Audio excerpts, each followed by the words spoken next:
you very much, Michael, for your very kind introduction. I want to thank Lori and the World Affairs Councils of America for inviting me here to speak to you today. Lori is a very old friend, and when Lori called, I immediately decided this was a great thing to do, and I'm happy to be here. I'm also very pleased that I will be followed by a superb panel, my old friend Paula Dobriansky, who's over there, Fred Burston, who was my first boss in Washington and my first mentor, and has been throughout my career, Jim Zaroli, who's a very old friend, Ian Bremer, as well. So you've really got a great panel that will be following up my presentation. I also want to thank the World Affairs Council for presenting us with a very challenging topic of is there a need for new global governance? This is a challenging topic. It could take all afternoon and then some to do it justice. So let me try just to make a few points to start the process off, and then I will describe some of the ways in which we as an administration, as a government, are proceeding. Basically, I think, just to start this off with, the central point, at least as I see it, is that we are seeing the emergence of new types of global economic cooperation, if not actual changes in global governance itself. And the U.S. has been leading and needs to continue to lead on these efforts. We as a country need to strengthen America's capacity to shape the world's economic future in ways that serve both our national interest and global interests. But it's worth noting at the outset that proactive policies abroad are only one part of this overall effort. Of at least as much importance is what we do at home. Putting our economy and our budget on a sound financial footing, dramatically strengthening our educational system in the United States, systematically modernizing American infrastructure, and reducing our energy imports through clean energy development are all critical elements to our ability to get our own economy on a stronger track going forward. They're also critical to our international economic leadership. The very best of our efforts internationally will be jeopardized if we fail at these efforts here at home, if we cannot deal with our educational challenges, if we cannot deal with energy, if we cannot deal with our financial situation, and if we cannot deal with our infrastructure problems. So pulling our act together at home, particularly in this very competitive global environment, is critical not only to our future well-being internally, but to our future leadership as well. I also think it's useful to reflect for a moment on the changes that have taken place in the global economy in a relatively short period of time. Václav Havel, the former president of the Czech Republic, made a statement that I think is very interesting and reflecting on what's happening. He said, things have changed so dramatically over the last 2 decades that we really haven't had time to be astonished yet. And when you think about it, it's quite interesting because these changes are astonishing. And just from my perspective, I first came to work in Washington in 1969. Then U.S. trade was about 10% of U.S. GDP. Today it's roughly 25%.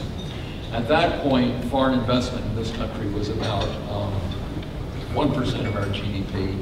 Now it's something equivalent of 10%. And of course, at that point, the emerging economies were not really playing much of a role in the world economy at all. In fact, China was barely a factor in the global economy. India was a minor factor. Brazil was a somewhat greater factor, but not an enormous one. And Russia was not part of any global institution at all. The growing importance of emerging markets today is really one of the dramatic changes and poses an enormous competitive challenge to the United States. But I think we also have to look at it from another perspective. It also suggests and creates enormous opportunities for our country. And I think we need to focus on those at least as much as we do on the kinds of challenges that we face, which we see in the paper discussed every day. Our ability to adopt in this country to help our companies, help our workers, and help our nation compete in a more integrated and competitive global economy is critical. And if we succeed in doing that, we will also succeed in improving living standards and high-quality employment opportunities for our people, and those will grow in coming years as the global economy expands. Our continued success will partially depend upon new patterns of cooperation that we establish in coming years. The U.S. is, as I mentioned, increasingly dependent on trade, the stability of the global financial system, capital flows from around the world, a level playing field for American companies seeking to trade in the global economy, and for American foreign investment, the openness and stability of global air, sea, and communications, interconnections, and many other factors. We must continue to work with global partners to ensure that the evolving economic system serves our interests as well as those of our major economic partners. The President will shortly embark on a long and important trip to India and Indonesia, and the trip will end up with visits to Seoul for the G20 summit and to Yokohama, Japan for the APEC summit. So global economic cooperation is especially high on our agenda at this very moment. I will touch on these summits later on, but I want to make a few general points at the outset about U.S. international economic policy. The key point is that we can best support our country's economic interests in this new global landscape through active engagement, through opening new markets around the world, through encouraging foreign investment into productive industries and areas in the United States, to developing new ways to advance cooperation with the emerging economies, seeing increasingly these countries as potential partners in achieving our objectives in the global economy. Let me step back for a moment before we go to the current issues that we face and look at where we've come over the last 50 or 60 years. This is not the first time when America has been faced with major challenges and major shifts in the global economy. After World War II, the United States made difficult but correct choices to lead at the dawn of a new and very uncertain era. 3 generations ago, Presidents Roosevelt and Truman, along with Secretaries of State Marshall and Dean Acheson, sought to construct an international economic policy to meet the challenges of their era. At the time, there were many Americans, and we tend to forget this today, but there were many Americans who wanted to turn away from global responsibility and turn inward, addressing our own domestic problems and forgetting about or minimizing our activities in the rest of the world. Even the historic Marshall Plan originally had many detractors, and President Truman himself didn't even want to introduce it because he thought that if he introduced it, given the fact that he was so controversial, it wouldn't pass in the Congress. So he elected General Marshall, or Secretary Marshall, to it, who had a greater degree of popularity. But the fact was that it was not immediately popular, and it was not immediately understood by Americans that the United States had to play a global leadership role after World War II. What did the United States do? And I think it's useful to look back at the formulas and the approaches we took at that point and how they may relate to our circumstances today. The United States, first of all, rose to the challenges of change in the global economy by doing what was necessary at home to strengthen our economy. We invested in infrastructure, the Eisenhower Highway Program. We built new post-World War II industries throughout our country, and we invested strongly in education, particularly after the challenge of Sputnik. These set the predicate, the basis for strong American growth at home, but also enabled us to have the resources and the international strength to do what we had to do internationally to enhance our position and to deal with Cold War challenges. We also used our leadership in the world to build new international institutions and new patterns of cooperation that boosted our prosperity and our political stability. From an economic perspective, our leaders understood that unless Europe and Japan recovered from wartime devastation, Americans could not enjoy strong foreign markets for their manufactured goods and their farm products. From a national security perspective, they also recognized the imperative of avoiding a collapse of American allies and former adversaries as well, and the need for them to regain their strength in order to contain the Soviet Union in the Cold War. And as a result of this type of thinking and this approach, the U.S. helped America's friends and allies and former adversaries to recover from the devastation of war. We, in so doing, revived overseas markets, which were in many ways the keys to increased U.S. exports and the keys to sustained prosperity. And by strengthening their economies and giving them the tools to achieve social cohesion and stability at home, the United States also strengthened their capacities to defend themselves and proved to be robust partners in the NATO alliance and the U.S. alliance with Japan. New patterns of economic cooperation and new institutions had to be found to achieve these objectives. We can list them because they're familiar institutions and institutions that have proved their success over many decades. The GATT, the World Bank, the IMF, the Marshall Plan, the Organization for Economic Cooperation and Development. All of them were designed to achieve our economic goals in the world, but also were critically important to American security in the world and to the stability of the global economy and the global political system. From the point of view of the success of these institutions, let me just cite a couple of numbers that demonstrate what happened as a result of creating this new order, this new set of institutions. In 1950, U.S. exports were $12 billion. 50 years later, they were $1.1 trillion. In 1950, U.S. allies could afford only $5 billion in defense expenditures. In the year 2000, the figure was $172 billion. Picture, if you will, a counterfactual world in which these nations, the nations of Europe and Japan, failed to regain their economic strength, and consider how different our own economy and our own security circumstances would have been in that environment. Over time, more countries joined the international economic system led by the United States and its allies. In fact, the Cold War ended not with World War III, but with former Cold War adversaries joining the very international economic institutions they had once shunned. Countries that 2 decades earlier had vowed to destroy the global market system were now seeking to become an integral part of that system. The system proved its effectiveness time and time again. The most recent demonstration of success was during the recent financial crisis. As former director of the National Intelligence Council, Dennis Blair, noted in February 2009, in his Intelligence Community Annual Threat Assessment, the primary near-term security concern of the United States is the global economic crisis and its geopolitical implications.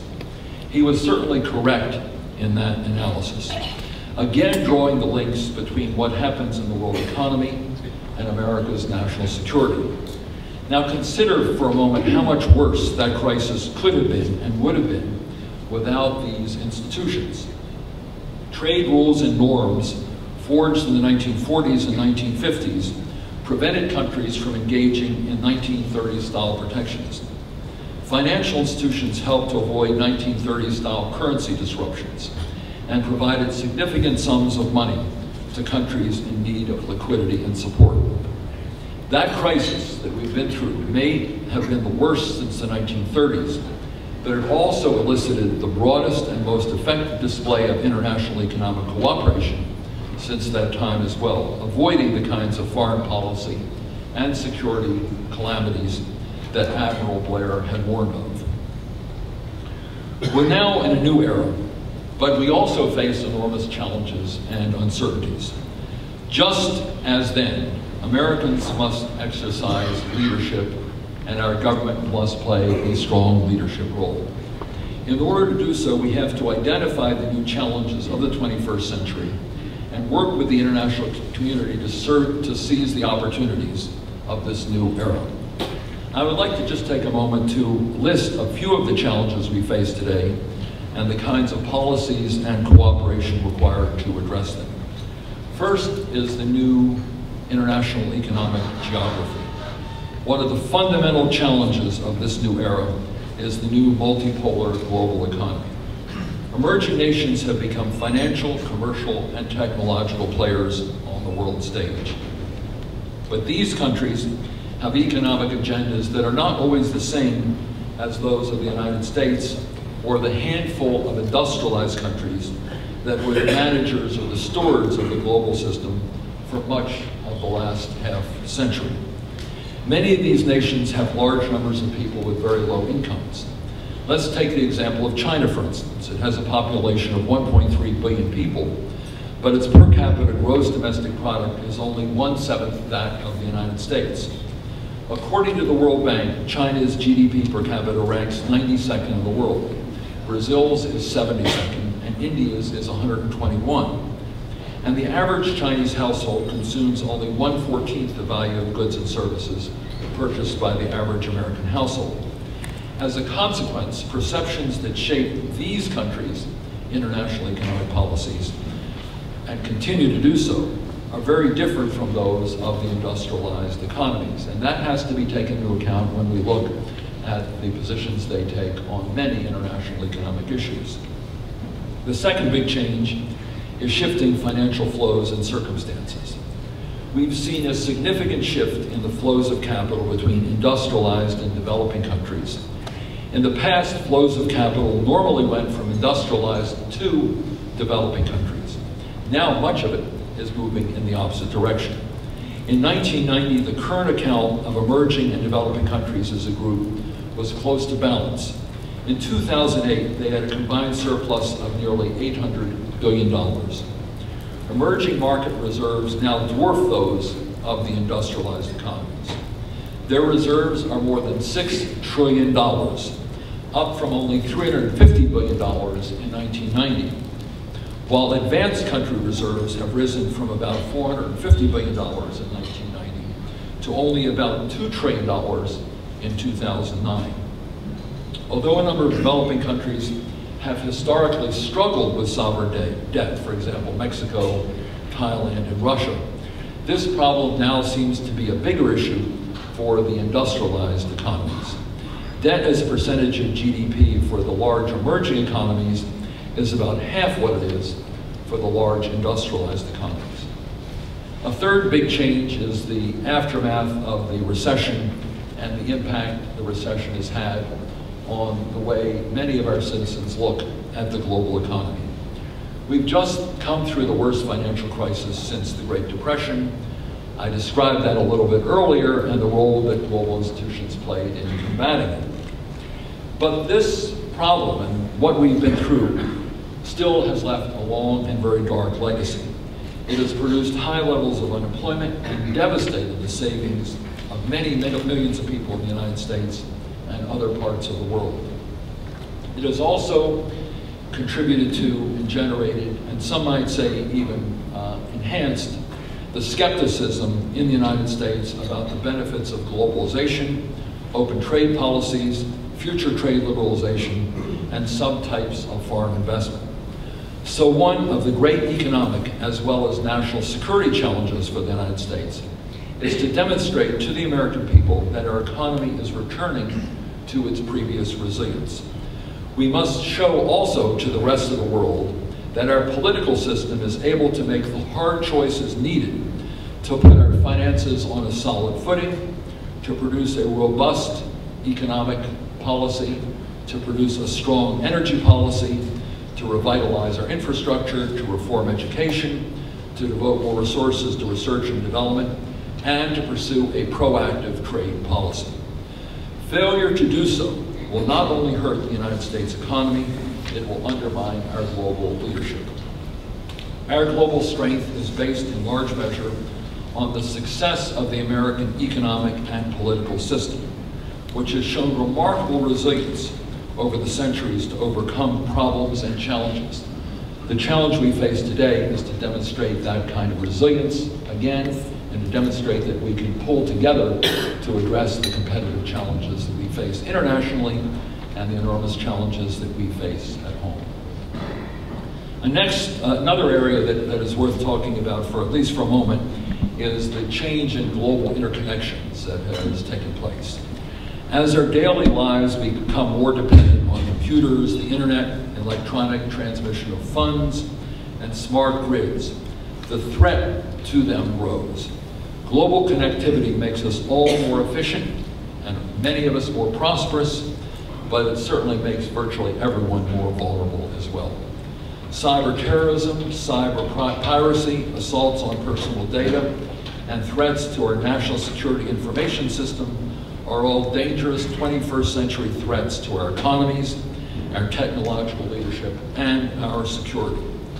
Challenges to the free flow of goods and vessels on the high seas and in the air raise new potential for the disruption of people's lives, for acts of catastrophic terrorism, and for acts of piracy.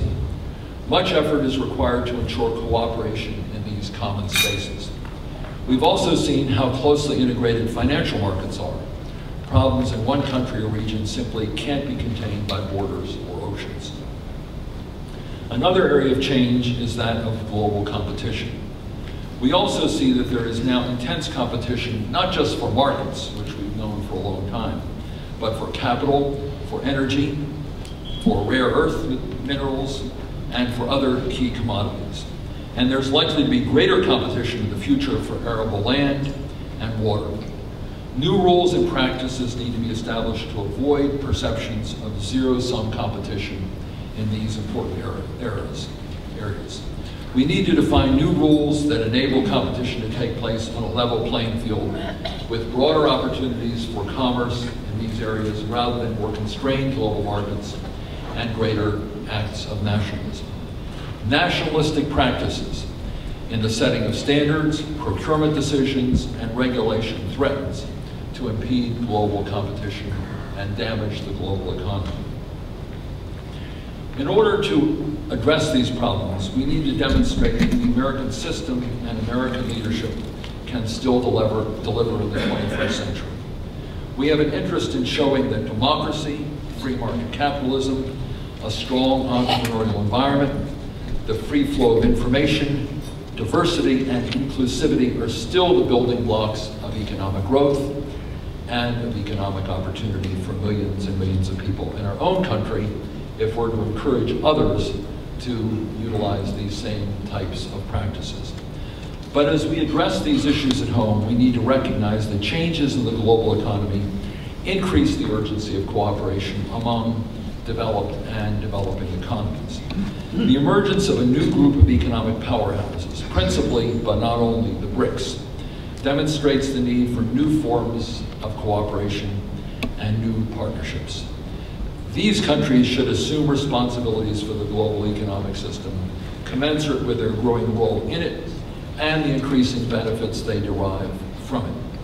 We welcome them as important markets for our products, just as we recognize that they are also strong competitors. But to win these markets, we need to make greater efforts through export promotion and trade agreements to gain access to those markets for our companies, for our workers, for our entrepreneurs. These would be a very important element and will continue to be a very important element, not only in our future economic recovery, but also in our long-term prosperity. These countries can also be an important source of investment flows that create American jobs. Let me also note that many of these emerging economies have considerably upped their foreign assistance to developing countries and are working with the United States in a cooperative way. For example, the United States and Brazil work closely together in helping poor nations to develop biofuels. The US and India, as you will see on the President's trip, are planning joint programs to assist poor nations to develop their agricultural sectors. As a first principle, we and these economies must avoid the development of an environment in which competition for markets, energy, capital, food, or water is seen as a zero-sum game. Consistent with that principle, we also need to avoid circumstances in which countries engage in systematic efforts inconsistent with global rules and norms to enhance prospects for their domestic economies or companies, that violate international rules at the expense of others. Such practices would cause enormous economic harm to the United States and other nations, and to the integrity of the global economic system on which we all depend. In some cases, it can also have serious political and security consequences. Let me now turn briefly to the G20 and APEC, because I mentioned the President will be going to summits at the G20 that will be in Seoul, Korea, and the APEC summit in Yokohama, Japan. We're now expanding and have continued to expand over the last several years our cooperation within the context of the G20. During the 2008 Washington summit and subsequent meetings in London, Pittsburgh, and Toronto, leaders charted a cooperative, multilateral response to the global economic and financial crisis, a response that likely prevented a more serious decline and perhaps even a second Great Depression. President Obama will travel to Seoul next week, where he will discuss these types of issues with G20 leaders. The G20 remains the fundamental element, the fundamental center of our international economic policy and the fundamental institution and cooperative arrangement for addressing many of the issues on the global economic agenda. It is important, and cooperation within the G20 is important to supporting a strong, sustainable, and balanced global growth environment, which is essential to fostering global growth and also essential to growth and job creation here in the United States. We have outlined a cooperative framework for the Seoul Summit, building on the groundwork that finance ministers and central bank governors recently established in Korea. This agreement aims to reduce external imbalances, facilitate exchange rate adjustment, and establish an assessment mechanism at the International Monetary Fund. This framework at its core presents an important commitment that surplus countries, no less than deficit countries, will reduce external imbalances to sustainable levels. In addition to work on rebalancing financial reform and continued reform of international financial institutions, we are also developing robust proposals related to anti-corruption initiatives, energy cooperation, and development, including food security, financial inclusion, infrastructure, and fiscal governance and tax policy. The United States also aims to make greater use of APEC, the Asia-Pacific Economic Cooperation Forum, which President Obama will also participate in on his trip. This will take on even greater significance in the following year as the United States continues to engage more actively and effectively, we hope, in the Pacific region. We will host the APEC Summit in 2011 and want that event to make a major step forward in cooperation in the region. We see growing opportunities for cooperation with APEC and for a Trans-Pacific Partnership on trade. But our ability to work with these countries effectively depends in part on our own efforts, and our efforts are going to be quite substantial and quite energetic, engaging the President, the Secretary of the Treasury, the Secretary of State, and many other parts of our government. But we also see other countries in the region as playing a very strong role, because APEC is fundamentally a partnership. And to the extent we can reduce barriers across the Pacific, to the extent we can agree on new rules and practices, to the extent we can see the world in common terms through a common lens, we will be able to make a great deal of progress in APEC under American leadership when the leaders again meet next year in Honolulu, Hawaii. I also think it's important to note that while we talk about cooperation with emerging economies over the long run, we also need to talk about cooperation with our old and more traditional partners, particularly the European Union. The European Union remains America's single largest investment, trade, and financial partner, and a stalwart ally on many critical issues. Through groups such as the Transatlantic Economic Council, so-called TEC, we seek to reduce regulatory and other barriers between us so that we can together agree on high standards and induce others to meet them. But these groups alone are not sufficient to address the wide range of issues that this country focuses on the international stage. The President's upcoming trip to India and Indonesia are two major partners and growing players in the regional economy and on global issues. And therefore, his trip is particularly important in strengthening the partnership we have between the United States and India and the United States and Indonesia. These are important democracies. They're important from a trade point of view. They're important from a security point of view. And they're important partners within the G20 and in dealing with issues such as the freedom of sea lanes and other common matters. So this trip is going to be very important in solidifying our relationship and expanding our relationship with both countries. We also have other dialogues of a very intense nature with other countries, the strategic and economic dialogue with China, the U.S.-Russian Presidential Bilateral Economic Commission, and the U.S.-India Strategic Dialogue, to name but three. There are many more. The goal here is to establish much closer and ongoing institutional political ties with many of these countries. And then finally, but perhaps most importantly, is the cooperation we have with our North American neighbors in NAFTA and through other fora. And those are, of course, Canada and Mexico. They're vital economic, political, and security partners for the United States. Their prosperity and vigor, and their importance as markets, as well as suppliers of major energy and commodity resources to the United States, and their security cooperation, political cooperation with us, is vital to our own prosperity and our own security. In short, just having reviewed these various elements of our cooperation very briefly, we've seen multiple opportunities to work with a wide range of countries in a multipolar world and common global challenges. For us, a multipolar world is also a multi-partner world, and we aim to establish more and more of these partnerships. So let me conclude my remarks with a few general observations. I think we can all agree that a new global economy is emerging, but new challenges also require new responses. The big question is whether governments can design new patterns of cooperation and new institutional arrangements to keep up with these challenges. Some of the responses that we require have already emerged, for instance, the creation and the greater use of the Group of 20.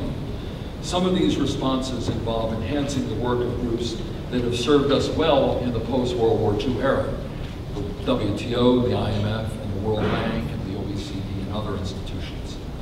One of the principal features of this new landscape is, of course, the emergence of these large economies and the emergence of greater cooperation between us and these economies. These economies, and this is going to be a key test of our ability to work with them, need to be integrated effectively into the global economic system so they can assume the responsibilities that go along with their new status, and so that we can work with them in common on global international economic challenges. And that finally is why we were focusing so much on this topic of governance. We all recognize that the global economy is not the same as it was 20 years ago or even 10 years ago. The new international economy will require some new building blocks, but we are also fortunate that the ones we have in place from the post-war period provide an excellent foundation. And the ones that we have recently created or enhanced, such as the G20, should continue to build effective cooperation. There are enormous new opportunities before the United States over the course of the next 5, 10, 15, 20 years. The two elements that will enable us to succeed in capitalizing on those opportunities is, one, to deal with the problems we face at home, to pull together in the face of the challenges that the United States is experiencing, to deal with the issues that I mentioned at the outset: education, infrastructure, putting ourselves on a strong financial footing, addressing the energy issues that we face and other countries face.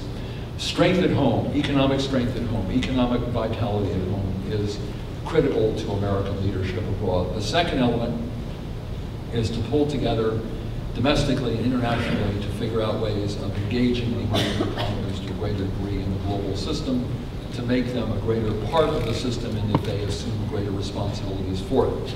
They depend more and more on the well-functioning global system that we all want, and now they have to take greater responsibility for making sure the system does function effectively. If we can deal with our problems at home in a robust way, and if we can address the problems of the global economy, particularly the emerging economies, in an effective way over the next several years, then I think the prospects for the United States in coming decades for our children and grandchildren look very good. If we cannot do this, if we cannot deal with our problems at home, if we cannot address these global economic problems effectively, then the chances for us and our children and our grandchildren to enjoy the kinds of opportunities that we have been able to enjoy diminish quite considerably. Thank you very much.